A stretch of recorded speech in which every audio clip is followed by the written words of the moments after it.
very good afternoon, everyone, or morning if you're in North America, and a very warm welcome to today's Teatime Webinar. So by way of introduction, I would first like to introduce our speaker for today. Today's Teatime webinar will be entitled Harnessing the Chemical Modifications of 5' Cap to Boost mRNA Expression in Vivo. And it's my great pleasure to welcome today's speaker, Dr. Joanna Kowalska of ExploRNA Therapeutics. So just before we get started, just to introduce your Precision Nanosystems Europe team as well.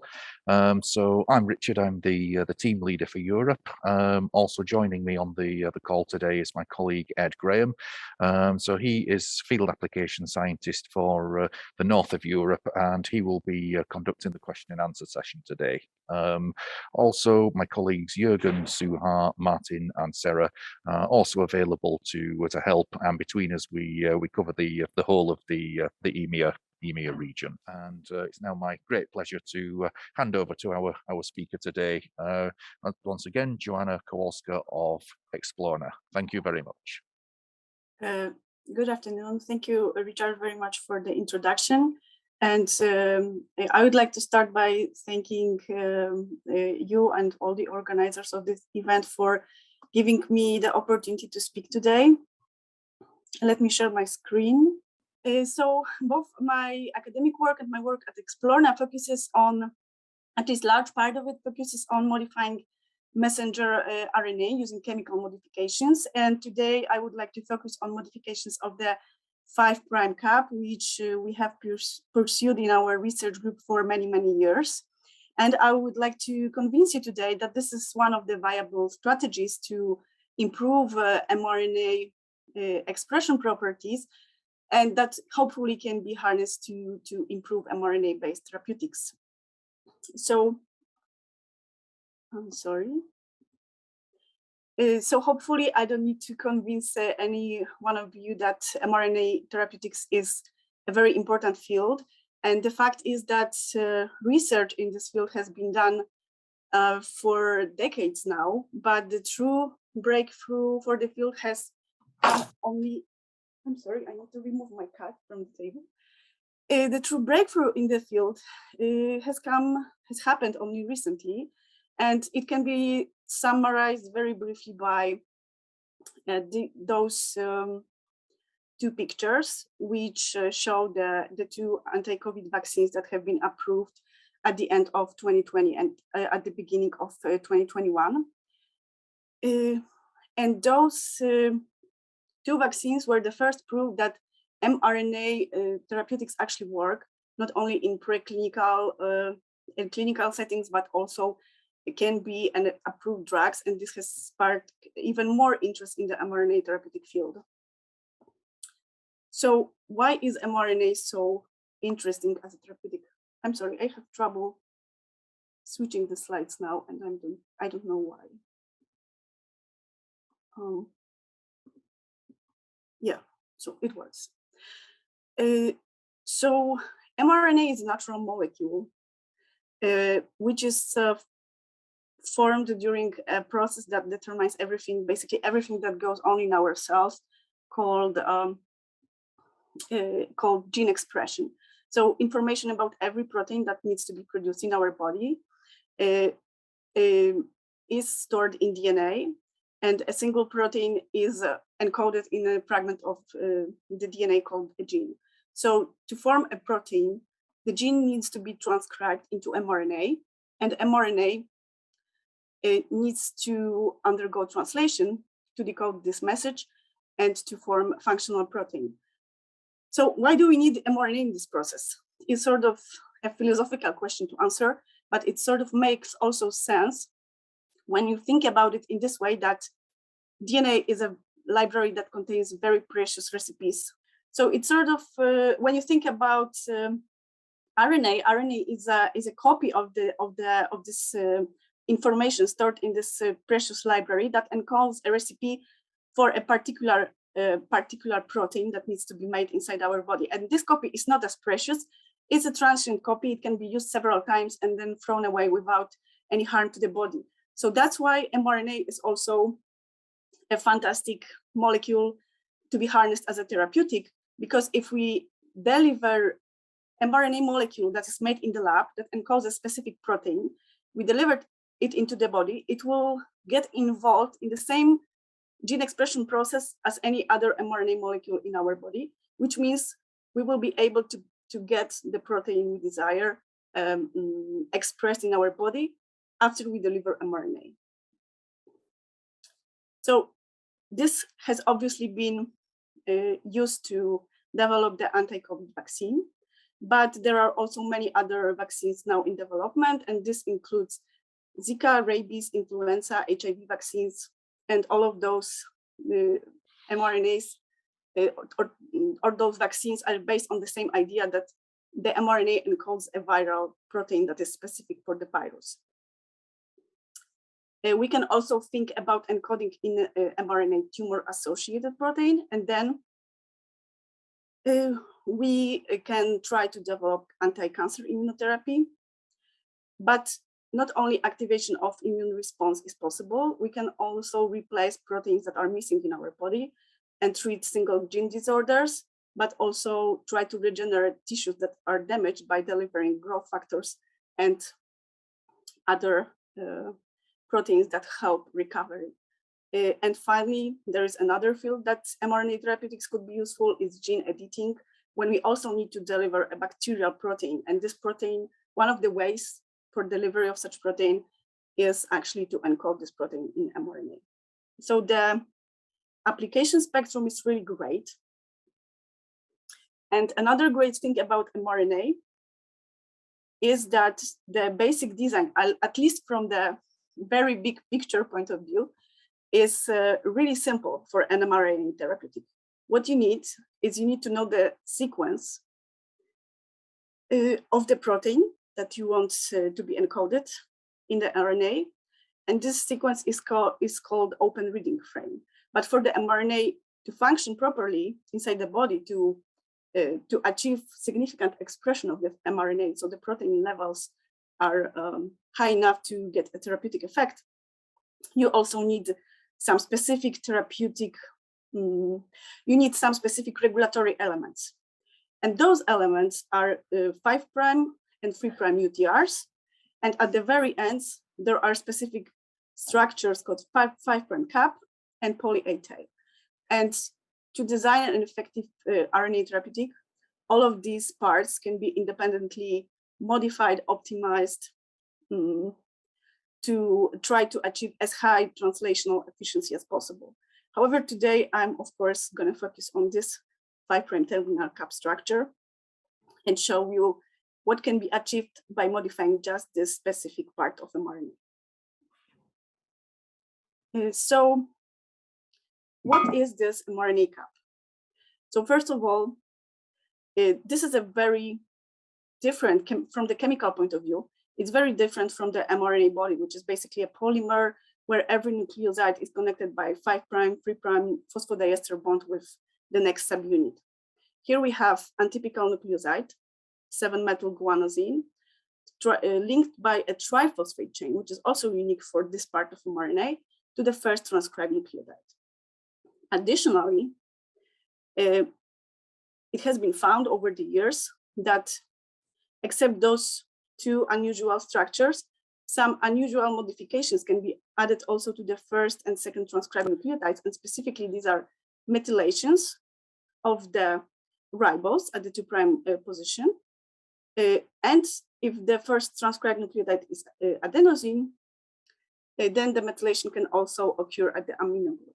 However, these methylations are optional, and although we know that they play a role in distinguishing self from non-self RNA, the exact biological function is still under investigation. So the 5' cap has many biological functions, and I'm not going to go into them in detail, but you can think of it in two ways. First of all, as the name, it's a protective cap that tells cellular nucleases that this is mRNA and it should stay intact, and it's not a substrate that should be degraded unless the cap is removed. And the second function is that this cap works as a bait for proteins that are supposed to recognize mRNA inside the cell to perform its function. So for example, one of those proteins is a translation initiation factor that on one hand binds the cap and on the other hand binds several proteins which at the end recruit ribosomal subunit to the mRNA. So it helps to start translation. So you can imagine, once you know this, you can easily imagine that by chemically modifying this cap, you can alter the properties of the whole mRNA molecule. And this has been our hypothesis when we started this research over 15 years ago. So another great fact about mRNA as a therapeutic is that every mRNA independent of the sequence can be obtained by the same process called in vitro transcription, which uses really simple starting materials and commercially available polymerase to produce mRNA. And if you add a cap analog, properly designed cap analog to this mixture, you can obtain easily 5' cap mRNA. And what is interesting, if this analog is chemically modified, there is a lot of chance that the polymerase will still accept it as a substrate. And as a result, you will get 5' capped mRNA that is chemically modified. So this is exactly what we did. We synthesized over the years hundreds of differently modified cap analogs.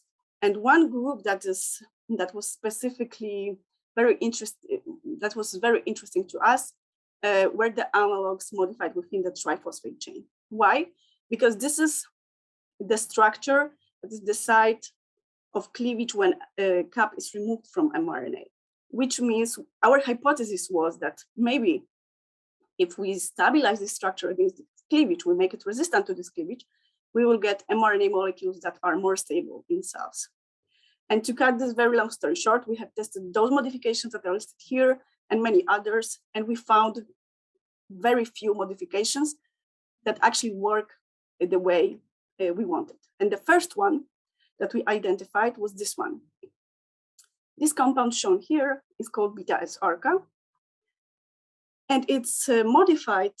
It has this 2' O-methyl group, which protects the cap from reverse incorporation into mRNA. But the key modification is this single substitution of oxygen for sulfur. And this single substitution had several biological consequences. First of all, it conferred resistance to enzymatic decapping of RNA. So indeed, we achieved what we wanted to. And at the same time, it also stabilized the complex with translational factor responsible for cap binding. So this was another advantage of the compound. And combination of those two features resulted in mRNA that had longer half-life in cells and higher translational efficiency. And the overall protein yield at the end of the day from the same mRNA dose was several fold higher, from 3 to 5 fold higher, depending on the system that we tested. So these results have been published.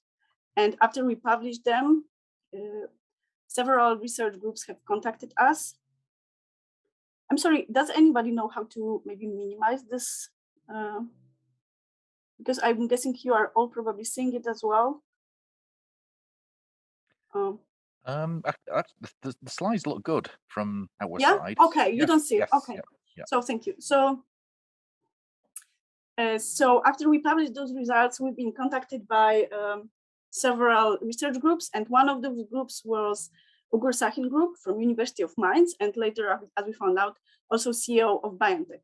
And they have received the compound from us, and they have incorporated it into their reporter mRNA and tested expression of those mRNAs in mice model, specifically in the lymph node. And here is the comparison. They used a standard at the time, golden standard cap analog, and our modified analogs. And what they saw is that the protein expression both lasts longer and achieves higher levels. And here's the quantitative summary of replicated experiments. So this was enough to convince them to invest in this technology and use it for their clinical trials on anti-cancer vaccinations. And it's the work on this is still going on. But this invention happened more than 10 years ago, and it sort of lives its own life. So since then we have tested many other modifications, but this result is still very important to us because it was the first time we have actually proven this idea that by modifying only the 5' cap, you can significantly alter mRNA properties, not only in model systems, but also in vivo. So this was kind of a milestone for us that encouraged us to pursue this further. So what we did next, we explored the cap structure from almost every possible angle. So of course, I don't have time, and I'm not going to bore you with all the experiments, especially those that failed, but I want to show you the results that we have received quite recently, and that really surprised us. So everything started when we asked the question, can the nature of the first transcribed nucleotide affect the translational properties of mRNA? So to answer this question, we used this trinucleotide capping technology, which enabled us to make every possible cap structure, every possible variant of naturally occurring cap structure. So we had different bases here, all canonical bases, and also M6A. And we had them in the cap0 version, so which means a pre-hydroxyl group here, or cap1 version, which means methyl group here. And after we made those caps, we incorporated them into mRNA, and we tested translation in different cell lines. And here is like an exemplary result from HeLa cells. And you can see that most of those RNAs are translated more or less the same, although for some of them we see a little bit lower translational efficiency compared to others. But when we looked at different cell types, we noticed that in some particular cell lines, the differences are quite significant and even, I would say, unexpected and very surprising. And what has specifically attracted our attention was this M6AM modification, which was very prominently, mRNAs carrying this modification were very prominently expressed in those two cell lines, but also in all other cell lines, those RNAs carrying this modification had the best were among the ones that had the best translational properties. So we became interested in this M6AM because at the time we started this research, it still is unclear what actually this modification does within the 5' cap and what's its biological function. So we first look at very simple properties like how this modification affects the binding to the translational factor. And we found that basically it doesn't change anything. We also looked how this modification affects degradation by the decapping enzyme DCP2. And we found that it has no effect on the degradation, at least in our experimental system. We looked at many other things and that were in our reach to test. And the result of all those experiments is that we still don't know how this modification works. So we decided to take a different approach and to basically use our experience in chemistry to make analogs of this structure. And in particular, we were interested in making analogs that would be resistant to eraser, which is FTO enzyme. Eraser, which is an enzyme that can remove M6A or transform M6A into A. So we hope that if we make an analog that is resistant to this enzyme, we will be able to see more pronounced effect of this modification. So we tested, again, many modifications, And finally, we found one that worked. And this is this modification shown here, where we replace the methyl group with benzyl. And maybe it's not that intuitive that benzyl is a good mimic of methyl, but we had some experience with studying other cap binding proteins where, for example, replacing this methyl with benzyl also works fine. So this was our guess, and this was a very good guess, and I will show you why. First of all, what we found is that this modification, this cap, when incorporated into mRNA, has this fantastic property that it delays retention of mRNA on Hplc. So basically, when you purify your mRNA by Hplc, whether it's capped or uncapped, you always see the same retention time because, well, the cap is only one nucleotide, it doesn't affect the retention that much. But if you incorporate this benzyl, suddenly your mRNA has much longer retention on Hplc, long enough to separate uncapped RNA from the capped one. So your RNA that you isolate is really pure. So this is one advantage of this cap, but it has nothing to do, of course, with translation and what we were looking for. This is just an added bonus to that. So what we looked at next is we looked at the expression of mRNAs containing this modification versus the standard cap structure without this benzyl group in cell culture. And this is just a representative experiment. On wild cell culture, we have done this on different cell cultures, and we more or less see the same, although of course to different extent because it depends on the nature of the cells. But we always do see that there is increased protein expression when we have mRNA with this cap. And of course, in vitro results are exciting, but what we were really interested in is in vivo activity. And as ExploRNA, we have the possibility to do it by ourselves.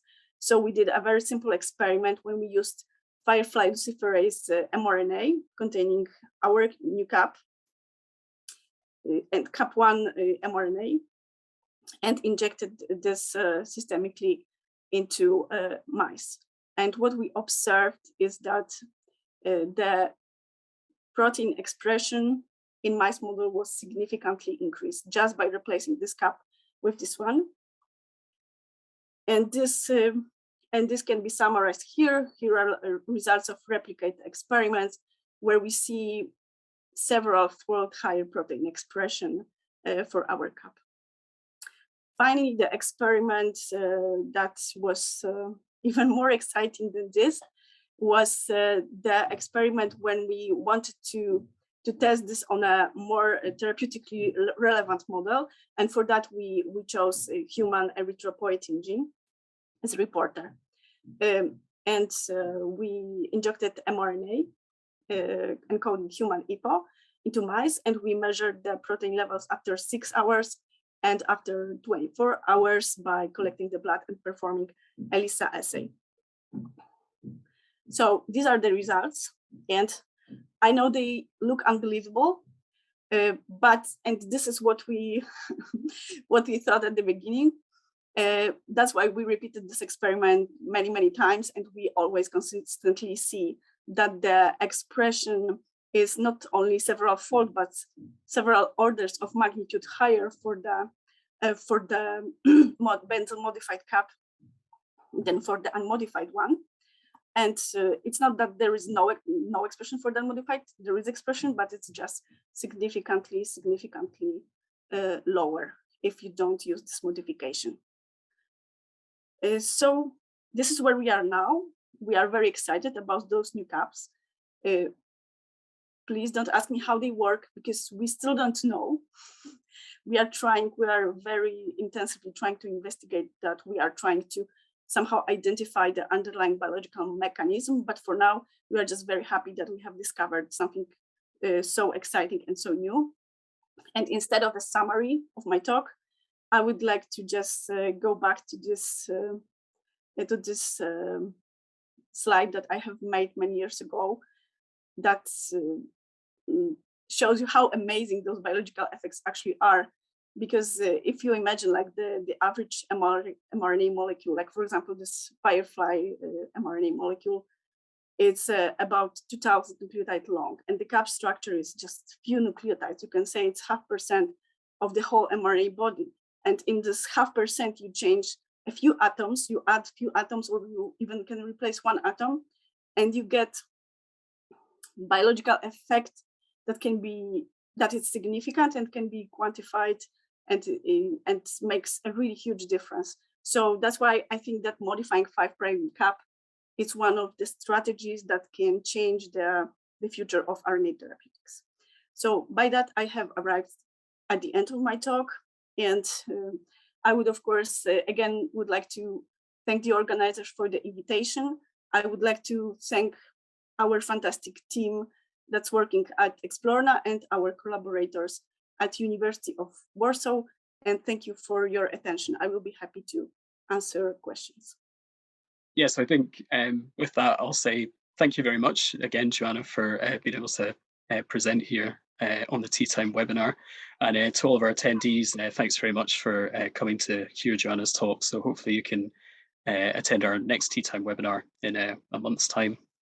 Yeah, so thank you very much. Thank you. Yeah, thank you.